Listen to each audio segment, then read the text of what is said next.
na kung saan ay ngayon guys ay papatas na po ang high tide. Madali na pong mag high tide, pero ang alon po dito kaya hindi mo talaga lubos akalain na ganito kalaki. Kaya siguradong estimate ko po nito ay tataas pa po itong alon na ito dito sa Sangay, Camarines Sur. So live po tayo dito at minomonitor natin ang lagay ng dagat sa posibleng pagtaas pa nitong tinatawag nating storm surge.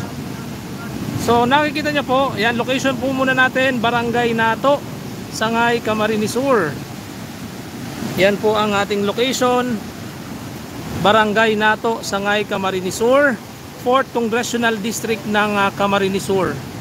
Dito po yan sa Bicol Region. At ito pong nilalakaran kung ito po ay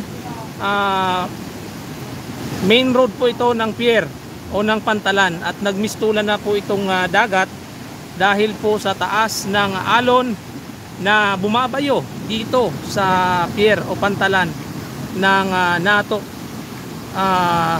Barangay Nato, Sangay, Camarines Sur. So tingnan nyo po ang nangyari. Ito po ang construction site ng ginagawang Nato Boulevard. At yan po ang kalagayan dito. Binabayo ng malakas na alon ang parting ito ng Nato. So ayan po tayo.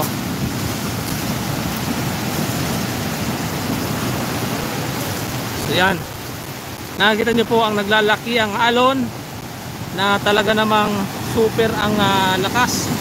Ayan, ayun, o mano na guys, sumasampa na sa highway ang alon dito. So nandito naman tayo sa mataas na parte. Mamaya po ay ayan na, umakyat na sa boulevard. Ayan, ang laki ng alon guys, oh. Ang ulan po dito ay ambon-ambon pa lang, pero meron ng konting hangin. Talagang hindi pa po nagsisimula ang sinasabing bagyo, pero makikita nyo naman sa aking harapan ang lakas ng dagat.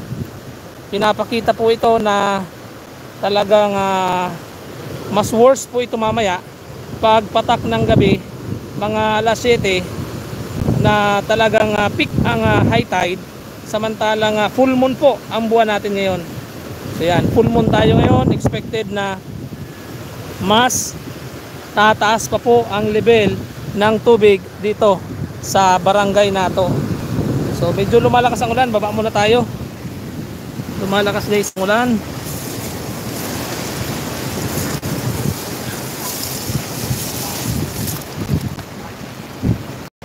So dito tayo sa harap ng Coast Guard office. Yan po ang opisina ng Coast Guard dito sa Sangay. So yan, ito na po ang Barangay Nato, Sangay, Camarines Sur.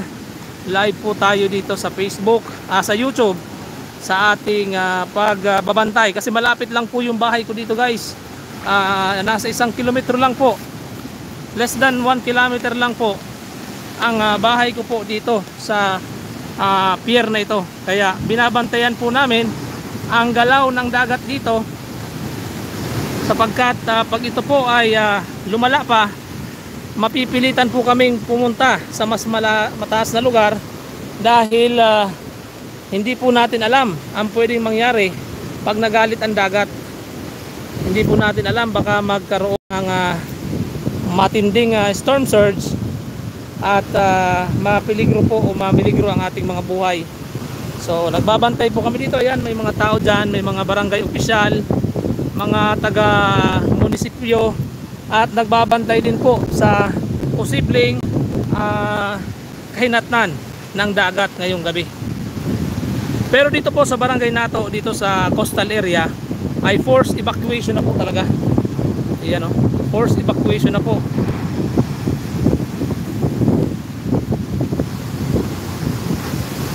Ayan ang tubig. Ayan na.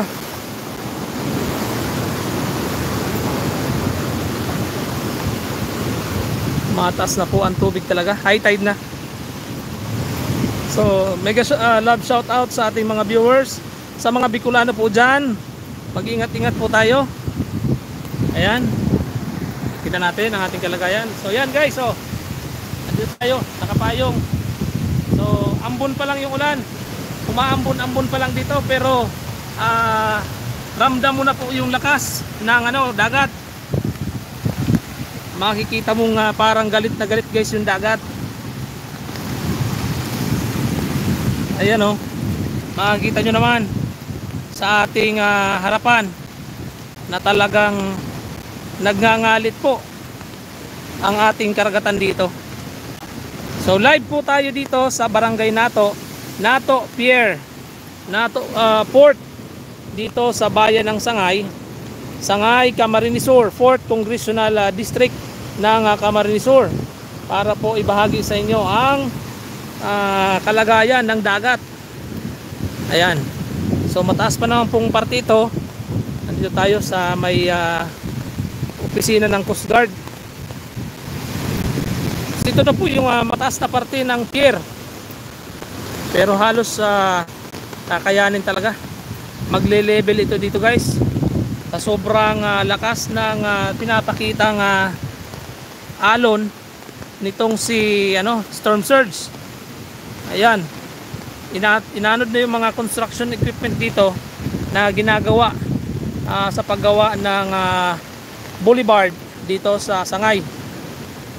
Abangan nyo guys at mag-upload din tayo sa mga kalagayan guys ng mga nasa evacuation center mamaya. Ayan, nagagalit talagang dagat ngayon Ang lalaki ng alon Sunod-sunod guys ang alon. Ang lakas. Buti na lang po at meron pang signal. Atras muna tayo. At medyo malakas ito. Ayan na. Malakas nga. Atras tayo.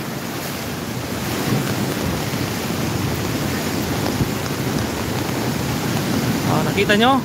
So ito po ay hindi karaniwan dito.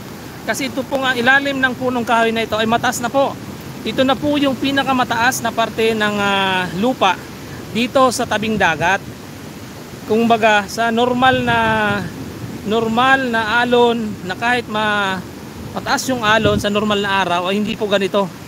So abnormal po ngayon ang galaw ng dagat, kaya nagbabantay po yung mga taga Coast Guard, ang mga pulis nandyan po. Ayan, mga taga barangay nandyan nakasilip din. Nagbabantay sila na inoobserbahan po talaga nila ang dagat. At tayo din po, maging tayo ay nag-observe, kasi pag talagang hindi po ito nagtuloy-tuloy po ito, mapipilitan po kaming pumunta sa sentro o sa mas mataas na lugar, sa sentro ng Tigaon or sa sentro ng ibang munisipyo na mas mataas. Kasi nakakatakot po. Kung nakikita nyo, kung medyo malabo, pasensya na po. Kung nakikita nyo talaga tingnan nyo naman yung alon na yan, na halos nilalamo na po yung pantalan. Hindi mo na makita yung pantalan guys. Nasa na yung pantalan? Ayan na, nasa ilalim na ng alon. Kaya ayan na, ang lakas. Ayan, yun po yung construction site. Nawala na guys yung pier. Nilamo na ng alon. Kaya talaga nakakatakot po dito. So mag live lang po ako ng mga kalahating oras guys, kasi meron pa tayong pupuntahan. Ayan, lumakas na nga. Ayan na. Kalahating oras lang po tayo magla-live ngayon. At update ko kayo dito sa pangyayari sa Bicol, na binabayo po kami ngayon ang storm surge. Binabayo po kami ngayon ang storm surge dito. At hindi pa po ito high tide guys. Lalo na kung high tide na po ito. Kaya po kami nagbabantay. Ang dami pong tao dito ang nagmamasid, mga taga barangay, mga taga coastal, taga Coast Guard. Kasi binabantayan po itong galawan ng alon, storm surge. Kanina sana ay hindi lumakas po yung ulan. Lumakas na po yung ulan. Kaya nandito tayo sa ilalim ng punong kahoy. Pasensya na po kung medyo madilim ang ating kuha. Nasa ilalim po tayo ng kahoy. Tayo po ay nagpapalilim dito sa ilalim ng kahoy. Kasi medyo lumakas po yung ulan po dito. Ayan, nakikita nyo po ang pagbayo ng alon dito sa pier ng Nato Sangay Camarines Sur. Dito naman sa ating kaliwang bahagi, yan po yung palabas ng pier. At yung nakikita nyo tambak ng buhangin, yan po ay construction materials na ginagawa dyan sa boulevard. Yan po, yan may riprap na yan. So sinisimula na sana yung seawall, kaya lang po ay talagang masisira yata yung ginagawang seawall kasi hindi pa po nabuhusan lahat yung seawall. Kaya nakakapanghinayang po dito sa Sangay Camarines Sur na masira yung aming napakagandang boulevard. So hindi naman po yung kasalanan ng tao, kundi talagang gawa po ng kalikasan. So yan, ongoing po yung project ng boulevard. So sana po ay hindi masira yung aming pier, yung aming Nato Port dito sa Sangay Camarines Sur. So napansin nyo ang alon, paano lang siya, padating-dating lang yung malalaki kasi hindi pa po siya high tide. Mamaya abangan nyo guys ang balita at mag-share natin kung makapunta pa tayo dito mamayang gabi. Mga ang high tide po ay ang high tide po ay alas 6 ng gabi. Alas 5 hanggang alas 6 ng gabi kung hindi ako nagkakamali, hindi ko natingnan sa kalendaryo. Ay ipapakita ko po sa inyo ang talagang tindi ng storm surge dito sa aming lugar. At sana po ay hindi ito lumala. Sana po ay hanggang ganito lang. Wag na sanang umakyat pa sa mga bahay. Yan po ang mga bahay. Yun nakikita nyo dyan, bahay po yan. Ayan po nga mayroong blue, yun chapel. Chapel yun, yung blue. Ayan po. At yung nakikita nyo parang may yun, tao. Yan po ang mga bahay. Imagine niyo po guys, kung gaano na lang, konti na lang. Ayan na, talagang kung wala yung seawall, kung wala guys yung seawall na yan, talagang inanod na siguro yung mga bahay dyan sa sityo na ito ng Barangay Nato. Location, Barangay Nato, Municipality of Sangay, Camarines Sur, 4th Congressional District ng Camarines Sur guys. Iyan. Pasensya na po, hindi ko na po mababasa inyo mga comment kasi may hawak po akong payong. Baka po ilipad ang ating payong. So yan ang kalagayan dito. Nagkalat ang basura. Ayan, mga debris, mga kahoy. Kaya nakakatakot maglakad-lakad, baka may pako.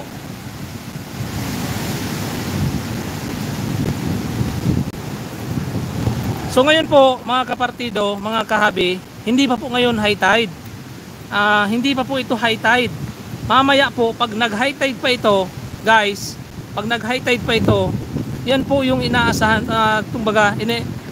inaabangan po ng mga tao dito kasi yun po ang pinaka-worst na pwede mangyari. Kung yung high tide na full moon ngayon ay sabayan ng pagbayo ng malakas na hangin, yan po talaga ang magdudulot ng matinding trahedya dito sa aming lugar. At sana wag naman po sana na sabayan ng malakas na hangin ang high tide mamaya. So nagkataon po doon sa post natin na yan, kumalmang konti, mamaya na naman ay dadaan naman yung malalaki. Kalmado muna ngayon. So nakita nyo sa post po natin ang full moon ngayon, mataas po ang probability na tataas talagang masyado ang level ng dagat. So yan po ang dyan, pag high tide na full moon ang buwan po natin. So salamat po dyan sa nagpapaabot po ng pagmamalasakit.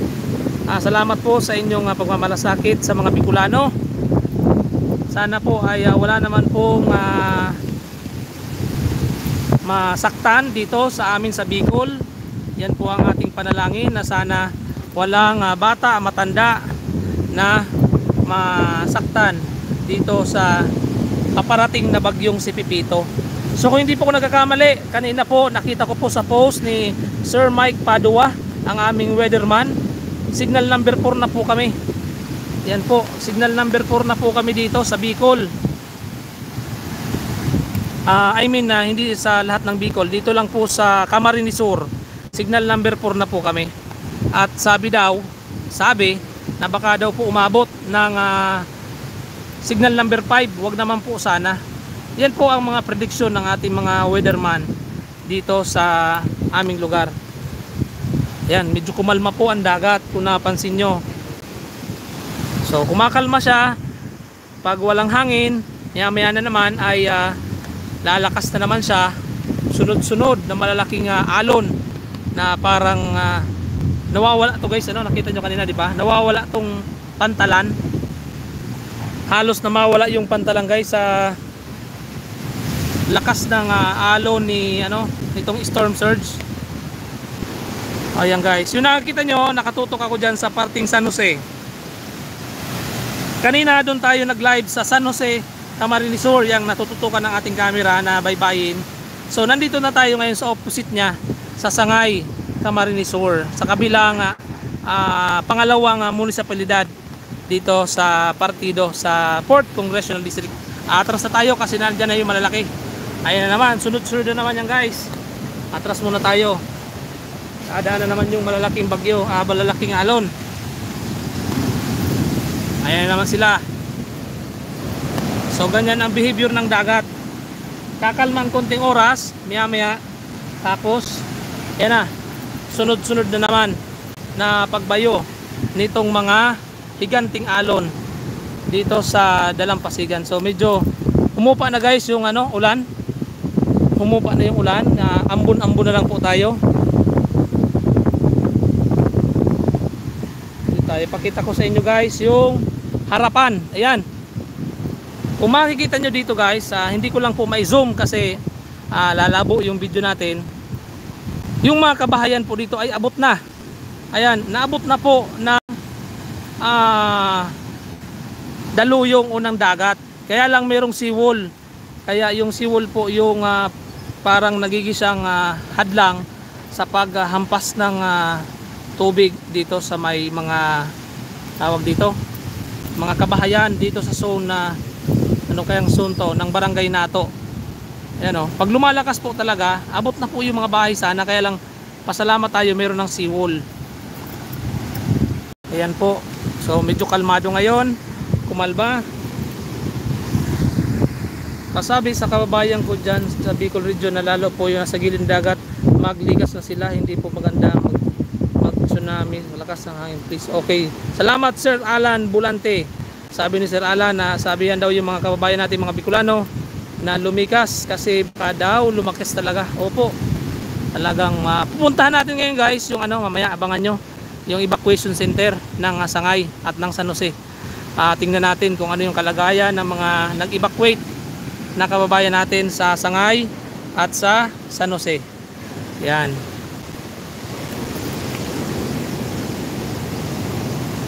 So nandito kanina yung mga pulis. Nandito yung mga pulis at Coast Guard. Kanina pagdating natin. Ayan. Ang laki ng alon.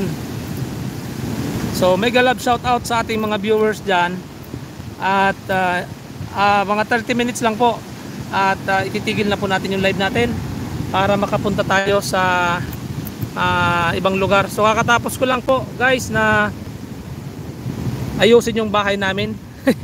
Kakatapos ko lang pong takluban yung aming mga bintana, ipako yung mga dapat ipako, kaya ngayon lang ako nakalabas. So sinecure ko muna guys yung aming bahay. So mamaya pag lumakas po ito ay lilikas po kami, pupunta po kami kasi lang po kami dito, mga half kilometer lang po kami dito sa dagat, less than half kilometer ang aming layo dito sa Dalampasigang. Ganito kalalaki ang alon, kaya medyo kinakabahan din po ako kasi mamayang gabi hindi natin makikita, kaya magbabantay talaga ako dito kasi hindi ko nakikita guys, hindi ko makikita mamayang gabi kasi for sure baka mawala na ng kuryente. Ayan, sumasampa na sa seawall. So Sumasampa na sa seawall. Ayan, ang laki. Ang laki guys. Ayan na. So buti na lang talaga may seawall, oh. Umaakyat, tingnan nyo. Kung wala yung seawall guys, ay direktang papatak po yan dyan sa kabahayan. Nakita nyo po, ayan. Oh, kung wala po yung seawall na yan, na napakalaking proteksyon dyan sa mga kabahayan po natin dyan. Ayan, oh. Nakita nyo naman siguro guys yung yung pangyayari. Ayan, oh. Tingnan nyo naman. Alagang nagagalit ang parang galit na galit ang dagat. Oh, wala pa yung ulan guys, aambon pa lang yan. Umaambon pa lang po ngayon. Hindi pa po umuulan, na hindi pa nagbabaha yung mga ilog.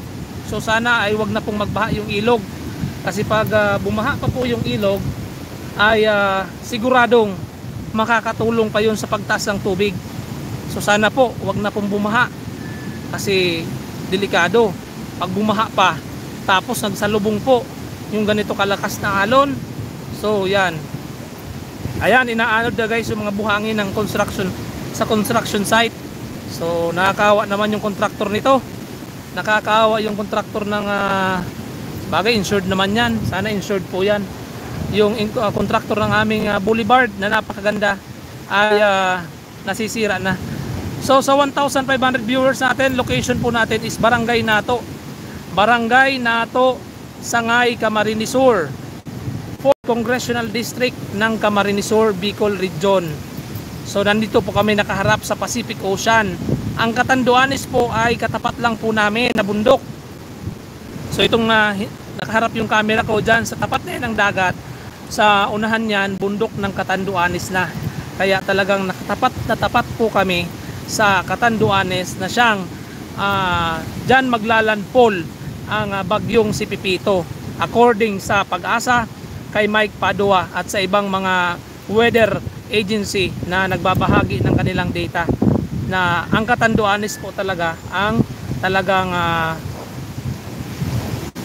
tawag dito, maglalandfall ang bagyo. At sana po ay humina ang bagyo. Sana humina po. Sana ay humina talaga. Kasi nakakaawa po yung mga bahay na rin. Kung nakikita nyo po dito sa aking harapan, talagang kung wala ang seawall ay tatangayin po ng buo. Kayang tangayin itong mga bahay na ito sa tabi ng dalampasigan ng Nato, Sangay, Camarines Sur. How much more pa yung talagang walang seawall. Imagine nyo na lang po kung walang seawall, ganyang kalakas ang hagupit ng daluyong o ng storm surge. Yan, tingnan nyo naman yung taas ng alon. Halos, estimate ko lang po mga 3 palapag ng bahay. Estimate ko lang po yan. Ganun po kataas. O, ayan, naabot ng 3 palapag na bahay ang taas po ng alon. Ayan, lumalakas na naman po ang ulan at tayo ay magkukubli na naman dito sa may kahoy. Pagtila ng ulan guys ay tayo din ay uuwi na. Pupunta tayo doon sa mga evacuation. Maghahanap tayo ng scouting ko na po yung pwedeng pag-evacuitan kung just in case lumakas pa po o lumala itong alon dito sa aming lugar. So mabuti na po sigurado. So mag-ano po kami, mag-anticipate po ako ng pupunta po kami sa evacuation pag lumala pa po itong aming nararanasan ngayon na pagkakaroon ng storm surge. Yan, lumalakas po ang hangin. Lumalakas po ang hangin dito sa Barangay Nato, Sangay, Camarines Sur. Ayan na. Oh, nawala na naman guys yung pantalan. Nawawala na naman sa sobrang tindi ng alon na to. So sana po ay humina na po ang bagyo at huwag magdulot ng pagbaha. Kasi po pag bumaha po ito guys, pag bumaha po dito, sigurado po may kalalagyan po ang lugar namin. Magsasalubong po ang baha at ang ganito kalaking mga alon. Huwag naman po sana, pero ito po ay sinishare natin para maging aware po yung mga kababayan natin na kapanood sa Sana po ay nakapanood ito ng mga taga Bicol para makita nyo po ang kalagayan dito ng dagat. So nagpunta po ako dito para ma-live natin, makita ng mga malayo dito sa dagat ang kalagayan ng ating storm surge. Ayan.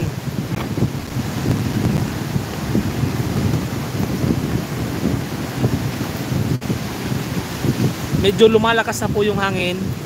Malakas po yung hangin na mababali yata yung payong ko. Pero yung ulan, katamtaman lang, tamang ulan lang, pero lumalakas na po yung hangin. Yung landfall po, according po kay Mr. Mike Padua, baka mamaya, sabi niya po, ay mamayang gabi ang landfall sa Catanduanes. Mamayang gabi. Sana po ay wag talagang matiming sa high tide. Ayan na. Ayusin ko muna yung ating camera guys. Kasi malakas po ang hangin. Malakas guys ang hangin. Alright, so yan. Oh, yan po. Ang lakas po talaga ng alon dito sa Nato, Sangay, Camarines Sur. At talagang kailangan pong forced evacuation po yung malalapit dito. Yung dito po ay half kilometer sa dagat, pero ako po ay kinakabahan na din kahit medyo malayo pa yung bahay ko o kalahating kilometro pa. Ang kinakatakot ko po ay yung baha. Baka pag umulan ng umulan mamaya, yung ulan po ay magdudulot ng matinding pagbaha o paglaki ng tubig galing sa bundok, ay ito naman ang sasalubong. So wala pong lalabasan yung tubig. Wala pong lalabasan yung tubig dito. Maiipon po ito sa kabahayan, sa mga bahay dito sa malalapit sa dagat. Ayan o.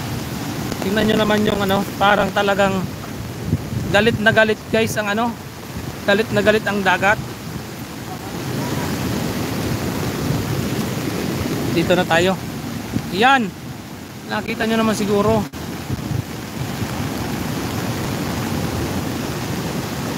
Oh, wala na yung pantalan.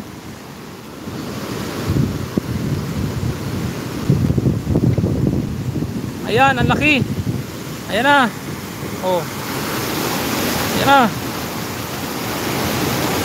Talagang umaabanti na po. Ayan na, oh. Umaabanti na po. Yung kinakatayuan ko kanina, ayun na. Medyo malalim na yon. Oh. Inaanod na yung mga bato. Inaanod na guys ang mga bato.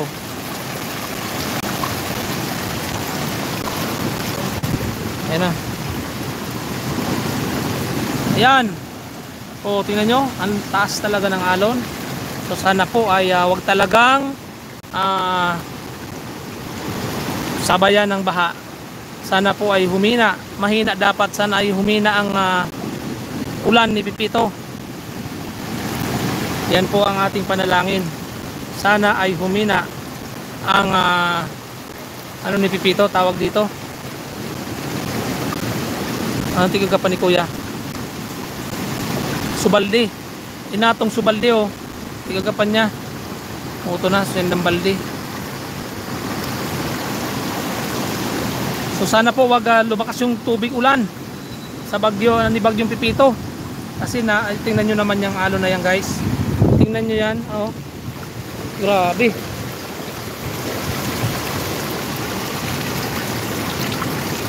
So yung ulan ay lang, kung sa Bicol Tagiti, tawag dito, ambon lang po yung ulan na may kasamang hangin, pero ang dagat parang may kasamang mga may kasamang mga batong binabayo ang ang baybayin ng Nato. Sa ating mga viewers, sa kakapasok pa lang, location po natin is Barangay Nato, Sangay, Camarines Sur, 4th Congressional District ng Camarines Sur. Yan po ang ating location ngayon. At nagbabantay po kami dito ng kalagayan ng high tide. So nandyan po ang mga Coast Guard sa taas. So nagbabantay tayo sa kalagayan ng dagat. Ayan na, umakyat guys, umakyat sa seawall ang bagyo, o ang bagyo, ang alon.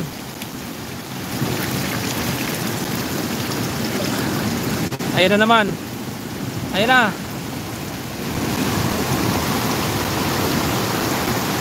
So umiisod siya guys. Sa observation ko ngayon, based on my observation, kanina nakatayo ako doon guys sa may punong kahoy, hindi pa ganun kalakas. So habang lumalayo ako ay sinusundan tayo ng tubig. Yan po ang indication na palakas ng palakas ang puwersa ng tubig, kasi nag-high tide na po. Ayan na po, nagsalubong ang alon. So yan ang indication guys na palakas ng palakas, kasi yung tinakatayo ako kanina doon sa may kahoy, konti pa lang yung nakakasampang tubig. So ngayon about na dito guys sa may opisina ng Coast Guard. So yan po.